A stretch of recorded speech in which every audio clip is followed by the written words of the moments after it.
Morning everyone, কেমন আছে সবাই? আজকে দেখো সকাল থেকে ব্লগটা শুরু করছিলাম। সকাল সকাল উঠে আজকে রান্না করতে প্রতিদিনই সকালে রান্না করতে হতো। আজকে একটু এখন বাজে 6টা, আজকে একটু আরও সকালে উঠে রান্না শুরু করতে হবে।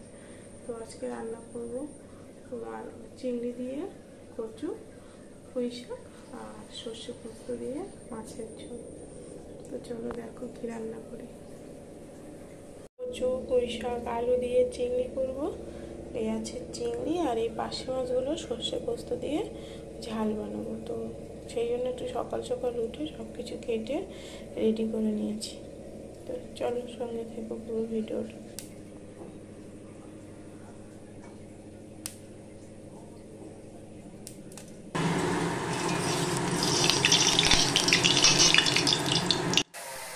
এখানে দেখো আমি তোমার করে নিয়েছি, একটু পেঁয়াজ রসুন দিয়ে দেবো তেলে, আর শুকনো লঙ্কা, পাঁচ ফোড়ন, তেজপাতা দিয়ে নিয়েছি। আর একটু কচু, তো যেহেতু কচু একটু রসুনও দেবো, জানো তো কচুতে দেখবে একটু রসুন দিলে বেশ টেস্টি হয়। আর রসুনগুলো না আমি থেতলে দেয়নি। আর এখানে না আমাদের পাশের ঘরে কাজ হচ্ছে, তো এডিটিংয়ের সময় মানে এত মানে ডিস্টার্ব হচ্ছে মানে ভয়েস দিতে, তো কী করবো। তো দেখো, তো তোমরা প্লিজ কিছু মনে করো না, আমি যতটুকু মানে খুব চেষ্টা করছি ভয়েসটা দেওয়ার। তো দেখো চিংড়ি মাছটাও আমি ওর সাথে দিয়ে ভালো করে সুন্দর করে মানে কষিয়ে নেব। আর চিংড়ি মাছ কচু পুঁই শাকের সাথে একটু রসুন দিলে, তা রসুনটা দেখো আমি থেতো করে দিই না। রসুনটা থেতোটা দিলে না ভীষণ একটা মানে আমার যেন ভীষণ একটা মানে গন্ধ লাগে, সেই জন্য রসুনটা আমি গোটাই দিই। এখানে পুঁই শাক, কচু, আর এই কচুটা না মানে আমি ওকে বাজার থেকে নিয়ে আসতে বলেছিলাম। এটা হচ্ছে ঘাটি কচু না, জানো তো সেই বড় কচু হয় না, সেইটা একটু মানে সেদ্ধ কম হয় কিন্তু খেতে ভীষণ টেস্টি হয়। আর চিংড়ি মাছ পুঁই শাক দিয়ে তো মানে ভীষণ ভালো লাগে। তো এটা আমার বাবু, এই কচুটা আমার বাবু ভীষণ পছন্দ করে। ও যে কোনো কচুর আইটেম না ও ভীষণ ভালোবাসে, সেই জন্য একটু চিংড়ি দিয়ে বানাচ্ছি। আর পার্শে মাছের ঝালটা বানালে আমাদের আজকে হয়ে যাবে।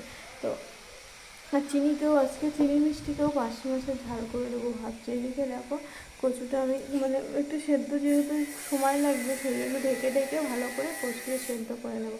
আর আমার শিলে একটু মিক্সারে দিইনি, আমি শিলেই বেটে নিচ্ছি। শিলে দেখো সর্ষে পোস্তটাও, আর সর্ষে পোস্ত আর কালো সর্ষে দিয়েছি, আর মানে সাদা সর্ষে দিয়েছি, দুরকম সর্ষে দিয়েছি, দিয়ে একসাথে বেটে নেব। নিয়ে পার্শে মাছটা মানে রেডি করবো। আর পার্শে মাছটা না মানে ভীষণ টাটকা ছিল, একদিন দেখো ফ্রিজে রেখেছি, তো দেখো মানে ভীষণ টাটকা ছিল। আর ওই কাকুটা না মানে মাছ যেমন মানে দিক কিন্তু টাটকা দেয়। তো সেই জন্য চিনিকে আমি ভাবছি আজকে অন্য কিছু দেবো না, চিনিকেও আজকে মানে পার্শে মাছ দেবো। আর ওটা একটা না একই রকম মাছ ও ঠিক ভালোবাসে না, এরকম পাল্টে পাল্টে মাছ দিলে ও দেখেছি সেই মাছটা একটু খেতে চায় কি। আর একটা সবজিও খেতে চায় না, মাঝে মাঝে একটু মাছের ঝোল এরকমভাবে দিলে। দেখো কচুটা ওইদিকে আমার কষিয়ে নিয়েছি, নিয়ে একটু জল দিয়েছি, দিয়ে এবার ঢাকা দেবো। আর কচুটা দেখো মানে এত সুন্দর করে একটু জল দিয়ে সেদ্ধ করে নিয়েছি, কচুটা কিন্তু মানে অর্ধেক গলে গেছে। আর একটু জল দিয়ে ঢেকে দিয়েছি, দিয়ে একটু মরিচ গুঁড়ো, জিরে গুঁড়ো, একটু ধনে গুঁড়ো দিয়ে নামিয়ে দেবো। এদিকে দেখো পার্শে মাছটা আমি মাখিয়ে রেখে দেবো, তার জন্য এটা রেডি করে নিচ্ছি। লবণ হলুদ গুঁড়ো দিচ্ছি। আর লঙ্কাটা এখন দিতে পারছি না কেন বলো তো, আমাদের চিনি মিষ্টির জন্য আবার তুলে রাখতে হবে, সেই জন্য লঙ্কাটা তো ভালো করে মাখিয়ে ওদের দুই বোনের জন্য তুলে রাখবো, রাখার পরে আমি লঙ্কাটা দেবো। আর দেখো এই মাখানোটা তোমরা একটু বেশি সময়, আমার হাতে যেহেতু বেশি সময় নেই সকালে রান্না, বুঝতে পারছো, সেই জন্য 10 মিনিটের মতো রেখে দেবো। দিয়ে বেশি টাইম রাখলে একটু ভালো হয়, সেই জন্য 10 মিনিটের জন্য রেখে দেবো, দিয়ে রান্নাটা আমি করে নেবো। তো চিনি মিষ্টি দেখো আমি সুন্দরভাবে মাখিয়ে নিচ্ছি। চিনি মিষ্টির জন্য এখানে আমি দিয়ে দেবো, চিনি মিষ্টির জন্য আমি মানে দুটো মাছ তুলে রাখার পরে তারপরে আমাদের মাছটা আমি লঙ্কা বাটা দেবো, আর একটু গুঁড়ো লঙ্কা দেবো কালারের জন্য। তুষার আমাকে বলছিল যে আমি উঠে আমি যাহাই কিছু করে নিয়ে যাবো, আমি বললাম না, সেই যখন আমার আনতে হবে তো আমিই করে দিই, মানে আমার তো বেলায় হলেও কিছু করতে হবে, তো একটা মানুষ নিজে করে খায়, সেই জন্য আমি কচুটাও আমার এইদিকে প্রায় হয়ে গেছে, সেই জন্য কচুটাকে আমি ভালো করে কষি একটু জিরে গুঁড়ো ধনে গুঁড়ো দিয়ে দেখো নামিয়ে নিয়েছি। আর একটা কড়াইতে দেখো কালো জিরে তেল দিয়ে দিয়েছি, আর কিচ্ছু দেবো না।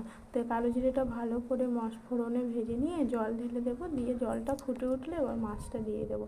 দিলে দেখো সোজা রেসিপি, মাছটা ফুটে উঠলে একটু কাঁচা লঙ্কা আর কাঁচা সর্ষের তেল দিয়ে নামিয়ে নেব। তো আজকের ব্লগটা কেমন লাগলো, আর বেশি বড় করলাম না। রেসিপিটি ভালো লাগলে অবশ্যই লাইক শেয়ার কমেন্ট করে দিও, পাশে থাকা বেল আইকনটি প্রেস করে অবশ্যই সাবস্ক্রাইব করে দিও। আর ফেসবুক থেকে যারা দেখছো তারা অবশ্যই ফলো করে দিও। আর সবাইকে